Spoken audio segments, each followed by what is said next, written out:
All right. How's it going, everybody? It's I, the Redhead Gamer, and we're going to be talking to Brother Justin here in just a second.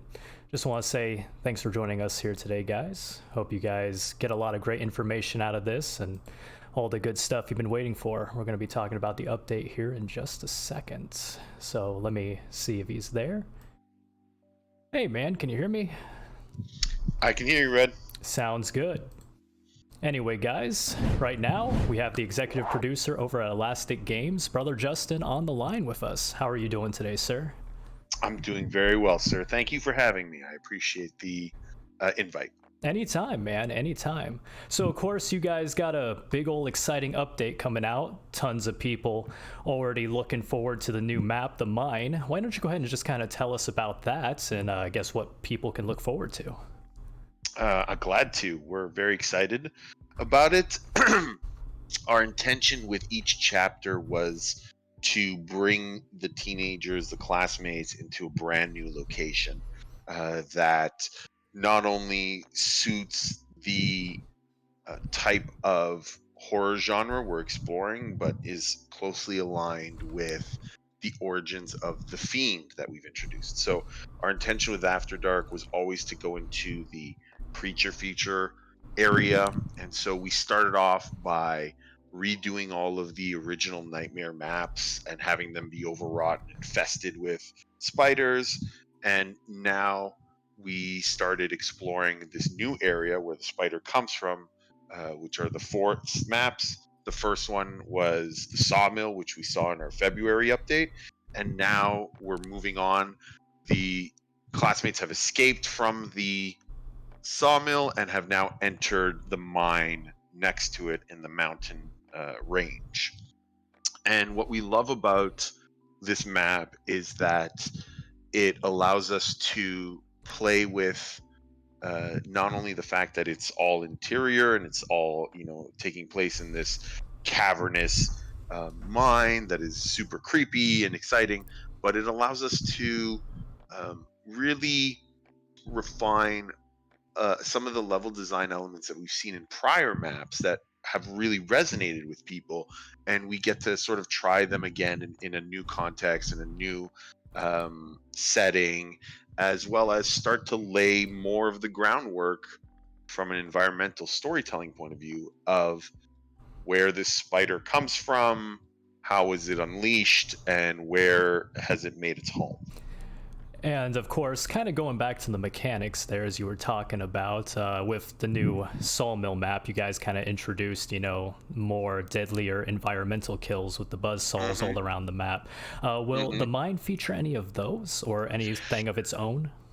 It does have certain features of its own, but mainly we wanted each map to have its own flavor. So we went very heavy on the environmental kills for the sawmill. So we kind of wanted to leave that be for this particular map.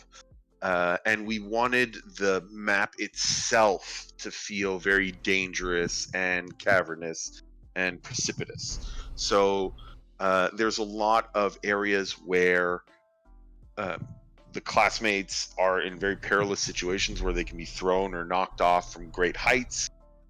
There's a sort of what we're calling a pit of death, where if you fall down, it's tough to get back up, and there's all these spider nests. So it really feels like a different sort of challenge for the classmates. And lastly, we're doing something very unique with the escape sequence. So we want to see if that resonates with viewers. And like I said, and I don't want to give away too much, we've sort of taken ideas from other maps that we really liked, and we saw that it resonated with the fans, and sort of taken those to the next level. We know where we want to go for the next map, for the final map in the After Dark trilogy, the Forest trilogy, I should say. And we will have some exciting brand new mechanics in that map. But for this one, we wanted to take what we've had and make sort of the best versions of that. One thing that kind of really caught my ear here was the fact that you said you guys had learned from your previous maps. Could you kind of tell us about that process? Just some of the things you thought worked really well, some of the things that might have needed work, and I guess how you're kind of implementing that into the mine? Yeah, absolutely. So certain things that we've noticed have worked really well are when we create these big sort of stages for confrontation. We know that confrontation can happen anywhere on the maps, but they do tend to happen a lot in certain places. For example, where you have to either get an objective or complete the objective. Um, so we wanted to set up these stages in a much more conscious, deliberate way, sort of like we did with the new gym, for example, the After Dark version of the gym in the basin where there's the crank. Having this big open area that has not only a lot of places for the fiend to approach it from, but the classmates are forced to sort of stick together and work together while they're doing the objective. And there's these waves of cryptids, spiders coming in. We felt like, okay, this sort of idea works really well. It seems to resonate with fans, and so we wanted to take that a few steps further. And another idea was something we have in a lot of maps, but especially the bell tower, is verticality. And you know, verticality is often a lot of fun for players, and with our particular mechanics, can lead to lots of crazy, zany, hilarious, awesome moments. And so we wanted to find a way to bring some of that magic back into this map. And we've done it in a few ways. There's verticality in the sense of, like I said, there's the objective is on one level, and then there's these pits underneath that the classmates can be thrown into, and that poses a particular challenge. But there's also quite a climb at one point, and so it's very reminiscent of the bell tower, but very different in that the bell tower is a straight line, and this feels like choke points, little mini arenas on your way up. And so we want to see if that resonates with people. And I know in the past that you said with each new chapter you were kind of gonna start redoing some of the older maps to kind of fit the theme. One Right. question that just got asked here in chat was if new mechanics slash ideas that you're learning now and implementing into these new maps will ever be transferred over into the older maps. So that's a great question. We're open to that idea. We'd like to focus on new maps and making them as perfect as they can be. But let's say down the road we introduce a new cryptid. We're not opposed to going back to old maps and introducing that cryptid, if the function and the design fits really well. um, but I don't think we'd go back to the library, for example, and stick a sawmill in there, or like a spinning saw, just because it's a fun mechanic. Lore wise, it wouldn't make much sense. However, we do want to keep up the tradition of revisiting old maps, possibly in new chapters, and giving them that chapter's twist. So that's something that we're open to. And in those possible new versions of these maps, we wouldn't be, maybe we can find a way to sneak in new mechanics that, in a way that makes sense and doesn't feel forced. I guess kind of sticking to the theme of, mechanics and balance and what have you, game balance. Of course, with like the last few patches, the way the game has played has been pretty much shifted a lot of ways. It's kind of gone from Mhm. like one side to the other, and there's just a lot of new things that people have had to learn. Right now, it kind of seems like the meta for Fiends is to play defensively until you have an advantage and then play aggressively. Could you just kind of tell us how the team views how the game should play out, and I guess some of the things you guys have noticed and are working on in regards to balance and mechanics? Absolutely. So what was really important for us with balance was that at first, especially in the Nightmare version of the title on Discord and in early After Dark, the game was really punishing for both sides. If you didn't know how to play not only were you prone to make a lot of mistakes, but it felt like there wasn't enough time for you to experiment and learn and try new things. Now, obviously, having implemented things like the tutorial and uh, you know uh, hints and tips in the loading screen, things like that, it's alleviated a lot of that. But we also just felt that that original pace was too fast for a lot of people to follow, and for a lot of people to feel like they were learning and feel like they were getting solid playtime. It could be frustrating where, you start playing, you don't really know what to do, you die, you get sent to a closet, you finally get out of the closet, and then you die very quickly again. So we wanted both. And on the Fiend side, it's equally frustrating to, go up against 5 classmates. They take you down and you don't feel fearsome. And then you spawn back in. You're like, okay, I'm going to get them this time. And then you get knocked down right again. So we wanted both sides to feel like they had enough room to breathe and experiment and have to use. If they just knew the basics of their toolkit, they could, do pretty well, but would likely not succeed. But if they started learning all of their tools and really using all of their toolkit, that they could master the title, or at least master that role. And so, yes, you're right. We encourage a design where if Fiends play defensively, it's a lot easier for them to manage and control the situation. But unless they make some aggressive moves, their only shot is running the clock, which is almost like a zero-sum uh, strategy. You either run the clock and you win, or you try to run the clock, it doesn't work, and guess what? Everybody escapes. And if you're not solid enough to make aggressive moves in that escape sequence, you're probably not going to be able to stop anybody from escaping. So while it's designed to encourage Fiends to be defensive as sort of a security blanket, we do want them to make a move. That's why we introduced things like the utility abilities to close the gap and make your play.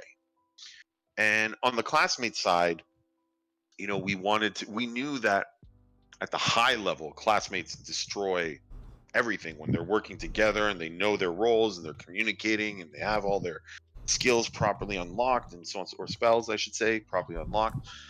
They're a real force to be reckoned with.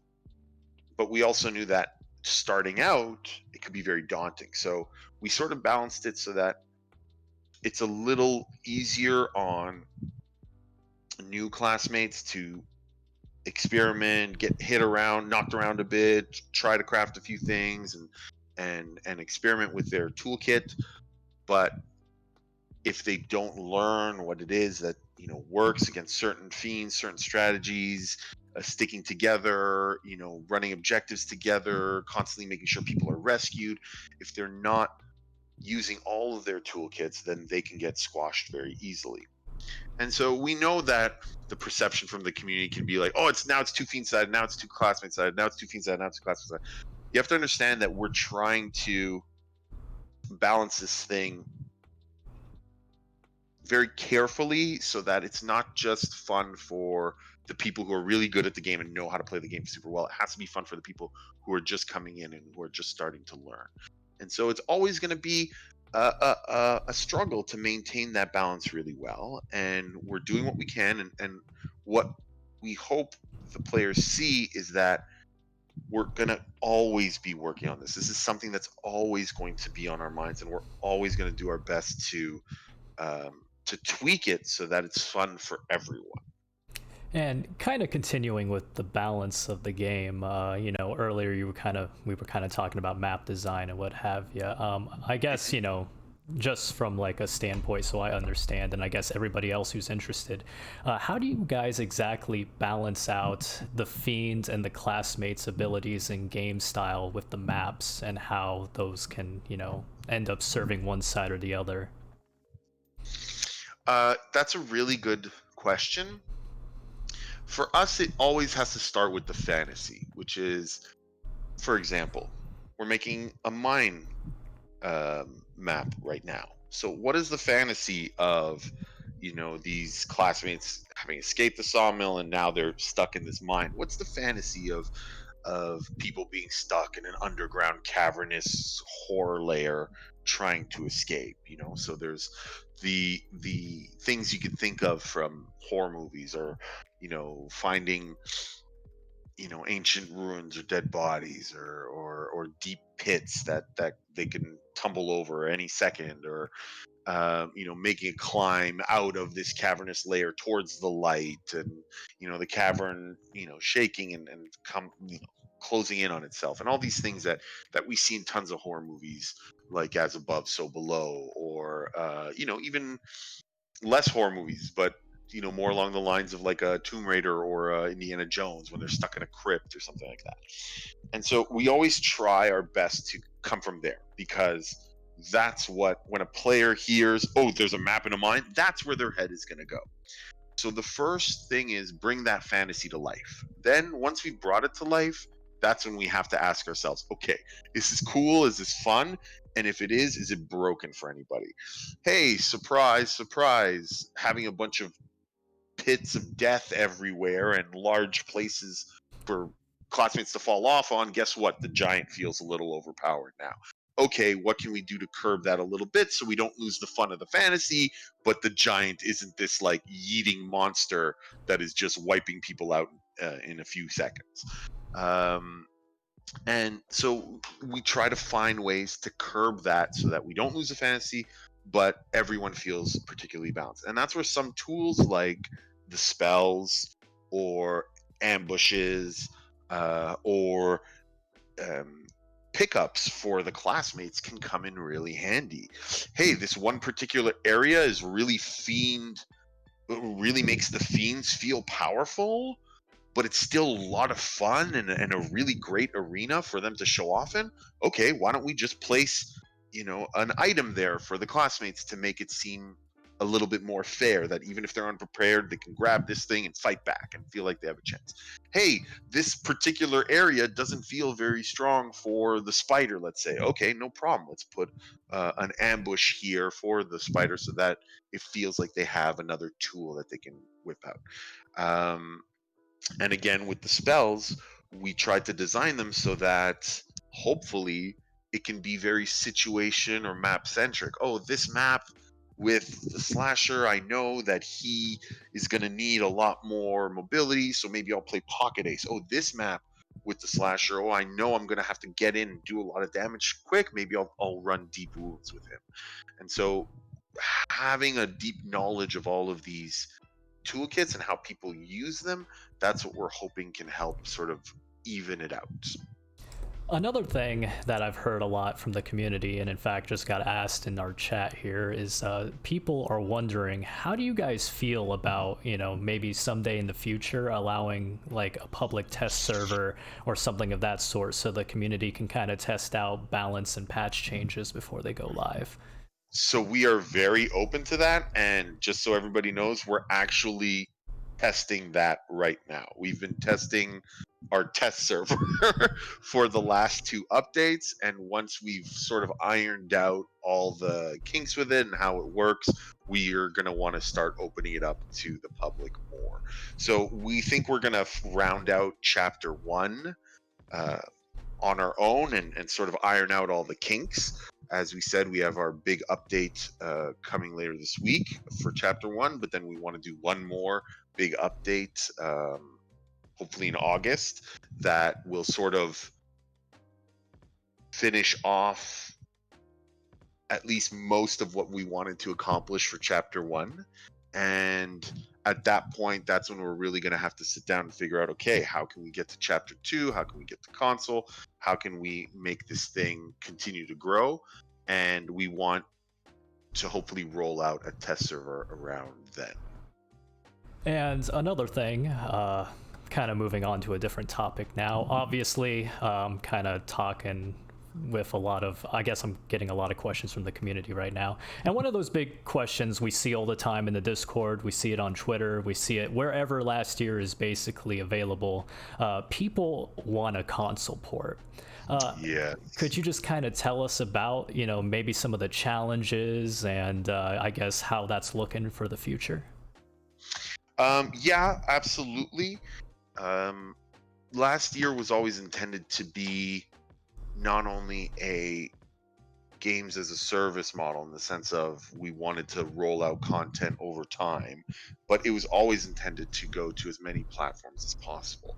That being said, Elastic Games is an indie studio. It's a small startup that's been bootstrapped the entire way through. And while we did have a partnership with Discord in 2018 that looked like it was going to allow us to not only get new content to the game, but also bring us to console and so on and so forth.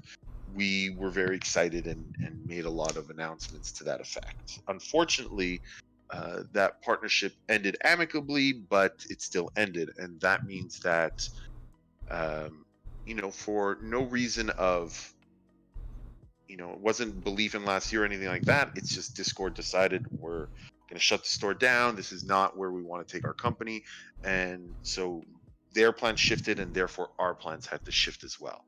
And that's when we had to find a way to bring the game to Steam on our own, because not only was that always our original intention was to go to Discord, try to grow it on that platform, and then bring it to Steam afterwards. But it was also the original promise that Elastic Games had made to its Kickstarter backers, was that we would bring the game to Steam. So for us, it was super important that we fulfill that obligation, and we continued with our strategy of let's get this game into the hands of players, let's get real feedback from real players, and let's keep refining it so that we can make it even better for the next platform. Let's work with the Discord users to improve the game so that when it launches on Steam, it's a better version of what they loved and answers a lot of what they were requesting.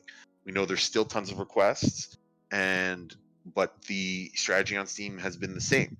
Let's get it into the players' hands. Let's get real feedback. Let's refine the title, which we feel we've been doing over the course of 2020 with all of our updates. And let's get into a place where we feel comfortable approaching partners and saying, hey, help us get this thing to console. And we feel we're there now. We feel that chapter 1 is solidifying, the gameplay loop is solidifying, a lot of the progression that we wanted to introduce is in the title. We're now trying to ship more content and round out all of the after dark content, so it feels like a significantly larger game than when we first launched on Discord. And we feel like this is now, it's getting to be, after these 2 updates, it's going to be in the perfect spot for us to start porting that experience to consoles and starting to work on a new chapter 2.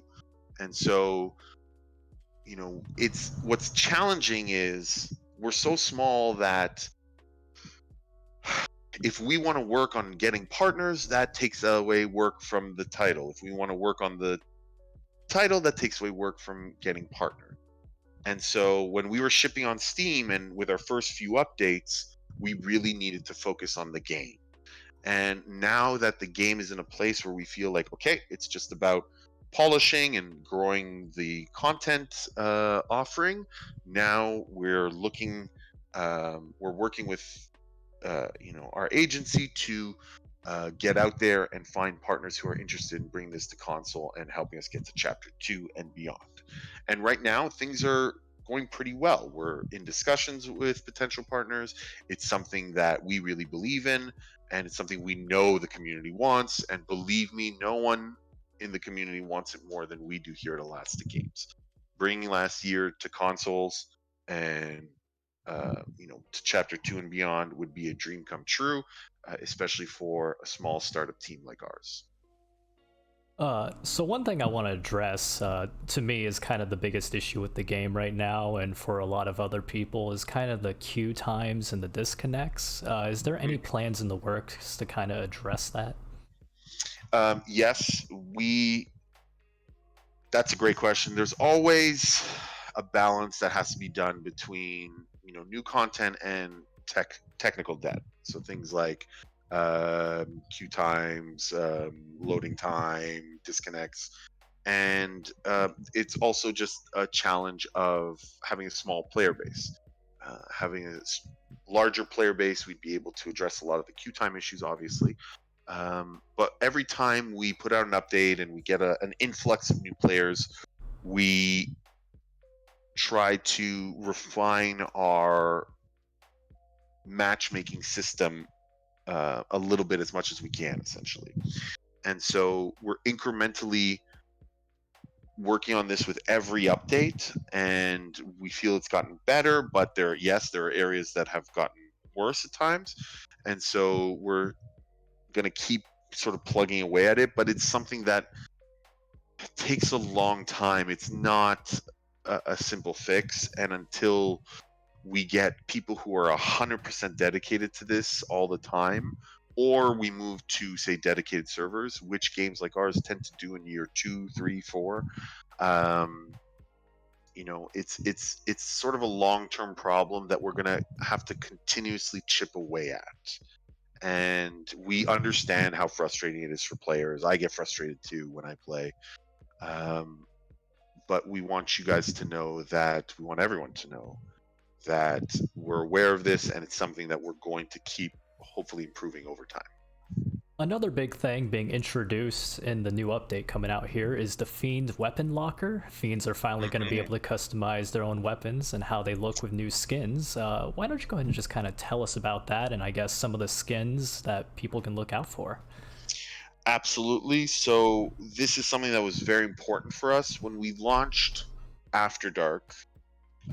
Being a small indie team, we had to make some really tough sacrifices in terms of what could be launched, and feel like a complete offering.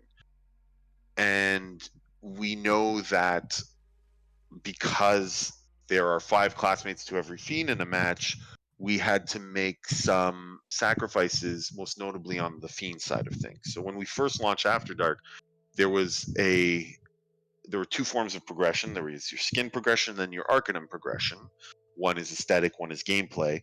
But when we launched on Steam with After Dark, it was only the Arcanum was only available for classmates, and even in the locker, the classmates had character skins and weapon skins, and the fiends only had character skins.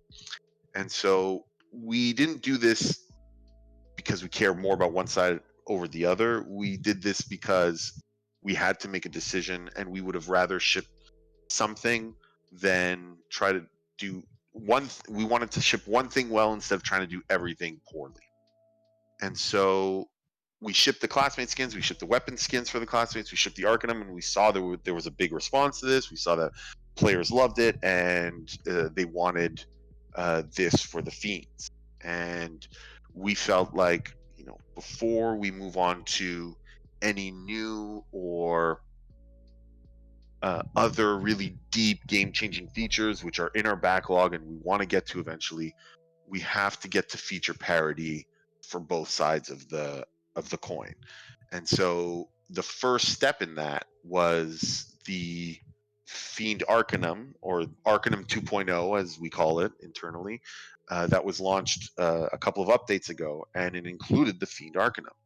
And for us, this was a big important step for Fiends, because now they had something to progress gameplay wise. They had more flexibility in how they use the Fiends and how they build their deck, not just in which Fiends do I choose, but which abilities do I equip on the said Fiend. And so now we wanted to finalize that parity with the final feature that was missing for Fiends, which was, hey, classmates have character skins and weapon skins. How come we just have character skins? And we love the Fiends, and we love a lot of the character skins we've made for them. And there's nothing more satisfying on the classmate side than getting a character skin and a weapon skin that match and feel good. Like, for example, I love running Amber or Troy's superhero outfits with the golden stuff, because there's a lot of gold accents on their outfits, and so I like that matching. Whereas I might use different weapon skins with my Amber Valentine skin or goth look. So we wanted to have that same flexibility for the Fiends. So now, if you play a slasher, you can put on your Ice and Death skin, and then you can go through all of your slasher axe skins and say, you know what, I want to go with this one. And we've purposefully sort of looked at which weapon skins people play with the most, which ones sort of resonate and match with outfits, and which skins we have for the Fiends that we know are very popular and people would probably want to customize with a special weapon. And we've made a lot of skins that reflect those sort of aesthetics. So we can't wait to see people either use the matching skin or experiment and use different types of skins with different types of weapon skins. Real quick, a lot of people have been curious about a ranking system in last year. Can you tell us a little bit about if you guys have been working on that at all, or at least, I guess, a potential outlook for how that might work in the game? So we had a 4 sort of phased approach to what we call the hour to hour. We have implemented about 2 phases of it. So the first phase was the aesthetics, so that's the locker. The second phase was gameplay effects, because that's what people were screaming out for in Discord.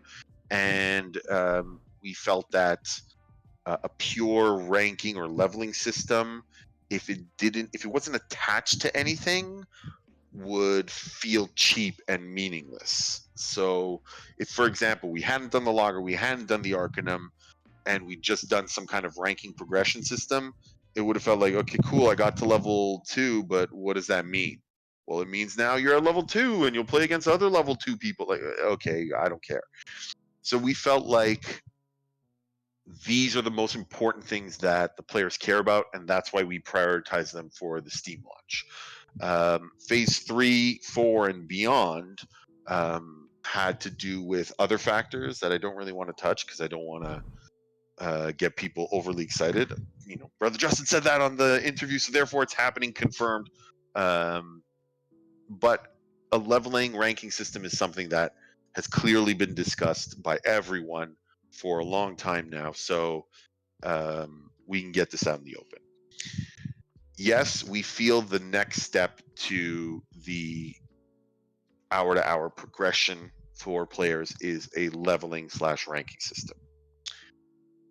Now that we have things that we can attach it to, such as either aesthetics or abilities in the Arcanum, it can be a lot more meaningful than just purely a ranking system. If you hit level 5 and now you're level 5, great.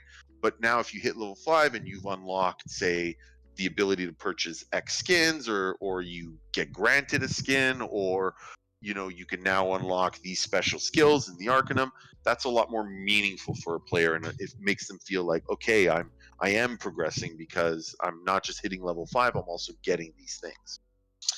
So it's something we want to look at, but we don't want to just throw in half baked. Even though whatever it is we create, it'll be the first iteration of what we will want to do, and we will likely iterate it again in the future, just like we've iterated with the locker, just like we've iterated with the Arcanum. Even that first iteration of a leveling / ranking system has to be done right.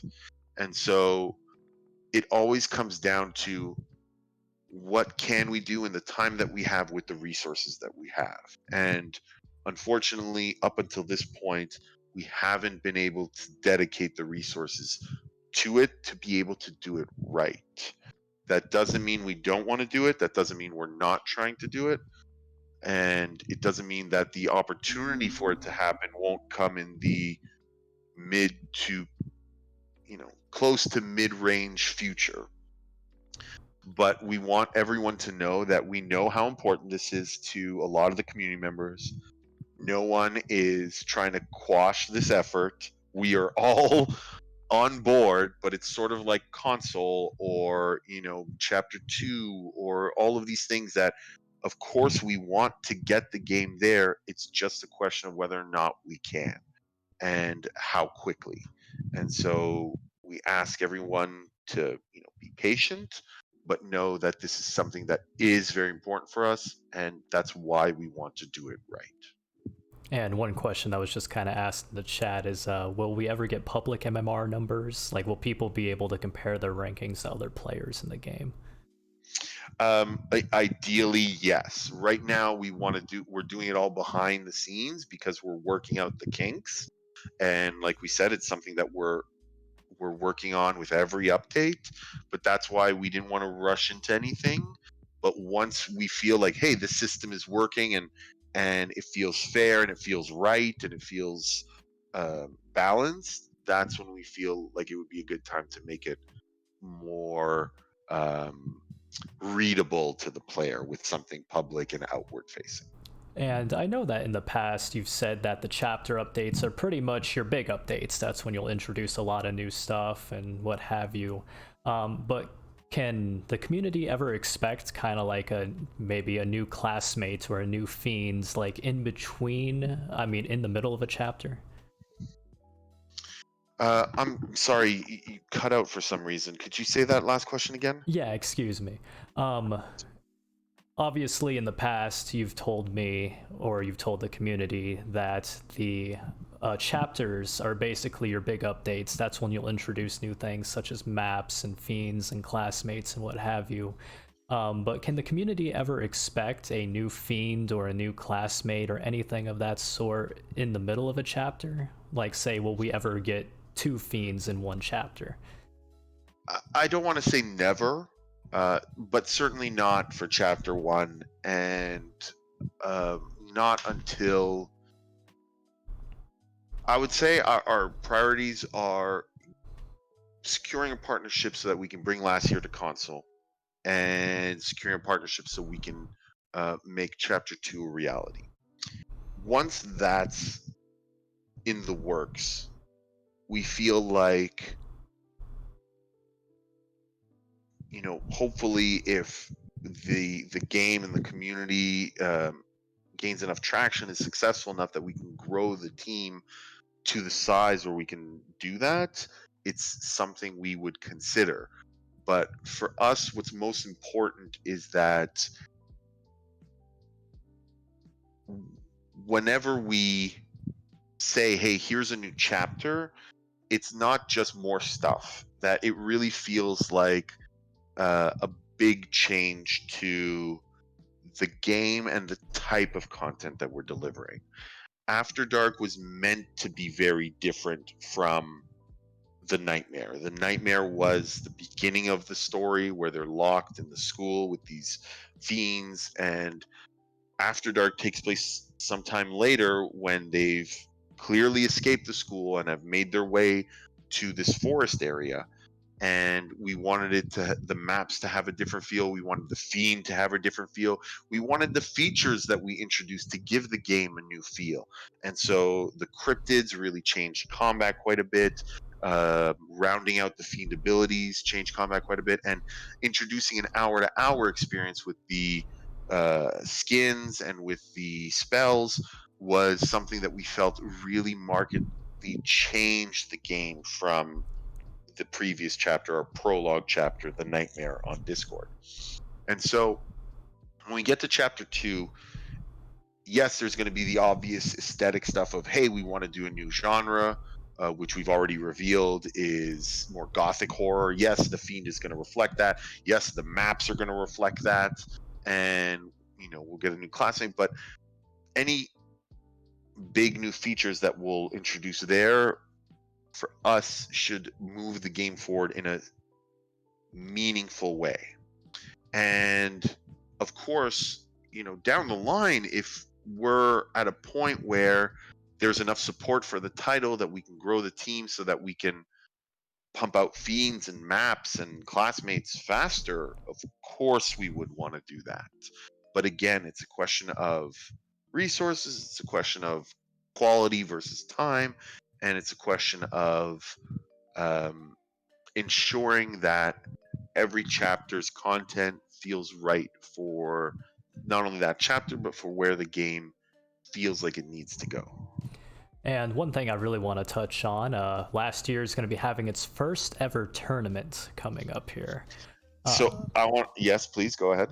I just want to talk about, guess how that came to be and some of the people behind it who are making it all possible. So this is a completely fan organized tournament. This is something that we wanted to look into before COVID. We teased that we were going to be changing the format of our dev stream, and we wanted to bring in a more competitive aspect to it. We started having guests, and our intention was, yeah, let's start organizing tournaments or rounds or face off between fearsome fiends and dream teams, and really start making more of a spectacle out of this. Unfortunately, all of that had to be put on pause because of COVID, and we've had to just focus on what we can do to update the game. It's unfortunate, but it's a reality. That being said, one of our fans, Orson, and I hope I'm pronouncing that correctly, just came up to us and said, "Listen, I want to organize a tournament all by myself. I just want your permission to do it, and if I can use the Elastic Games Discord to try to help organize that." And we are, of course, touched by any kind of community effort to help promote the game or help engage people with the game. So of course we said yes. Do what you got to do. We'll help you out however we can.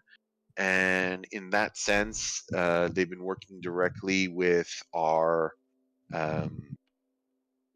with our creative director and CEO James to establish a prize and rules and all this stuff. And there's now a dedicated channel in our Discord where you can go to sign up, to read the rules of the tournament, to sign up, to see what's going on. But for us, it was a nice way to sort of celebrate this update, which, even though it's meaningful and it's got the map and it's got the Fiend Locker, we know it's not as significant as some of our past updates, like our Valentine's update or 17, which introduced the Fiend Arcanum, because we haven't had as much time to work on this because of all of the circumstances surrounding the studio lately.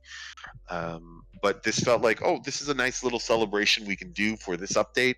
And if it goes well, maybe we can do something similar for the next update in August, which we hope will be even bigger and better.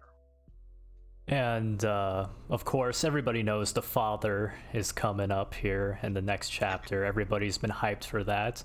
Obviously, you don't have to answer these questions if you want to keep it hush hush, but could you just kind of tell us a little bit more how the father will play out as a fiend and perhaps if there's a new classmate coming? If we do a new chapter, it's because we want to introduce, at the bare minimum, a new fiend, a new classmate, a new cryptid, and some new maps. And yes, like you said, can we see possibly more of that? Yes, we'd love to. We'd love to do more of all of that stuff within a chapter, but that's our minimum. That's our bar. And so we do feel like if we ever get to chapter 2, we'll want to do a new classmate, but we don't want to reveal any details about what that might look like. But we have very strong ideas on what direction we'd like to go with the new classmate. The new fiend, we've already announced the father, and we've already told a few of you what some of his abilities, at least from an intentions point of view, are. And I still don't want to give too much away, but I will reconfirm the things that we have said. Number one, he is a necromancer. So necromancers are known for bringing people back from the dead. So that's something that's very important for us. That's very central to the gothic horror premise. And that's what we really liked about the idea of this corrupt religious figure, that religious figures are supposed to be about light and life, and he is clearly about death and darkness and the corruption of that. So there's a nice sort of contrast there. And he was very heavily inspired by my namesake, Brother Justin, from an old TV show on HBO called Carnival. So there's that. And then the other side, or the other reveal that's in his trailer is, he has some sort of mastery over fire. So again, this sort of wrapped into the whole gothic apocalyptic, burning sinners in purifying fire. It felt right for the character. Now, how that's going to be introduced in his gameplay abilities, we're not going to discuss now, but that is something that's going to be there.